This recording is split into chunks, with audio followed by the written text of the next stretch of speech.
Week 2 of December, and I'm going to follow last week's suit, and then we're going to be done with this concept. But there were a couple more ways to incorporate wellness into your month of December. So if you didn't watch last week's video, please go back, take a look, and make sure you're taking care of yourself. So the 5 I'm going to give you this week, the first one is focus on presence, not presence. So how are you being present in your relationships? Where are you being present in your career? What level of presence are you even giving yourself, how you feel, how you're managing and navigating, and what it is you want? So check in with that. Materialistic gifts is not what truly brings the majority of people. That's not to say that there are quite a few people out there that giving gifts or receiving gifts is their love language. But when it comes to the season and the energy and the love and the celebrations, it's usually about being with those you love. So take ownership in what presence are you bringing to the environment and the energy. The second thing is stay hydrated. I believe water is life. If you're not drinking half of your body weight in ounces of water per day, it's not enough, especially if you live somewhere where it's cold. Your skin is your largest organ and is a great communicator when you need water. And what's funny about this is a lot of times people don't even realize how dehydrated they are until they get to a point to where they're hydrated, and then they're like, I will never go back.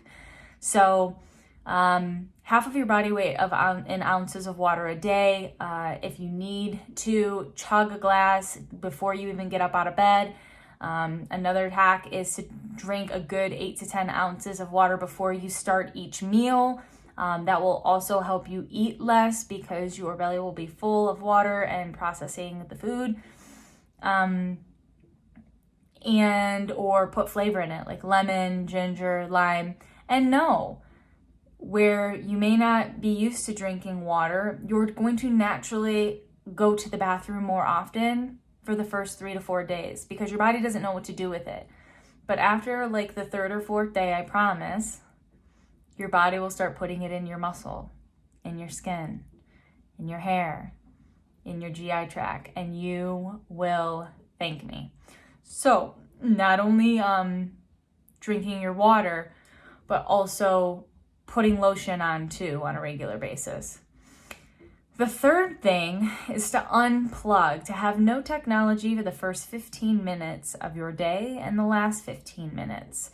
Studies have shown a lot of benefit, not only in your sleep cycle at night of giving yourself less blue light, but in the morning from a mental perspective and just an automatic stress response state.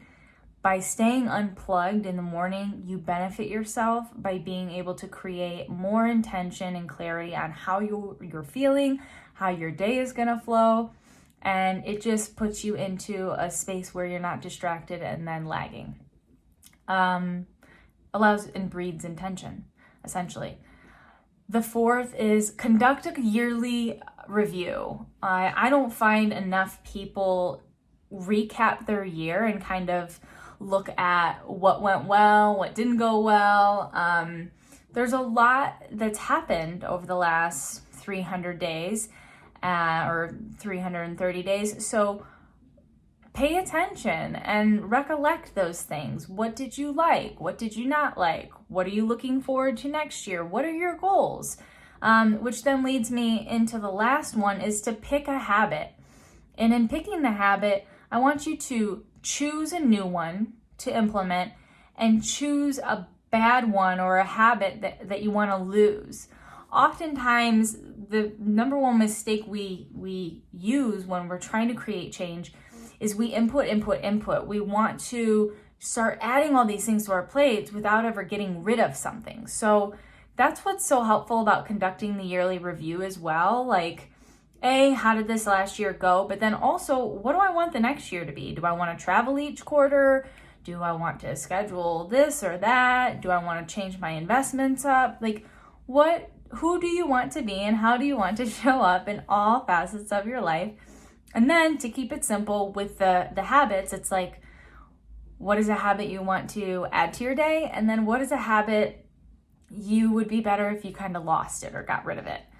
And then the way to give back this week is to give the gift of health. I don't feel we hold one another accountable enough to giving the gift of health. So fruit boxes, anything spa related, self-care related, make sure that if you do love someone and they're not one to necessarily spend money on themselves, you treat them with something that is healthy for them, that's good for them, and will allow them to really not only be empowered to become and remain their best selves, but to just also, take some extra time to take care of themselves. So focus on your presence, not presence. Stay hydrated, unplug 15 minutes first thing in the morning, last thing right before you go to bed.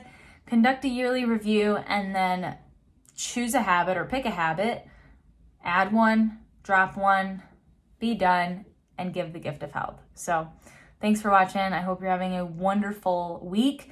And I'm just so looking forward to wrapping up 2020 strong with you. So keep it up.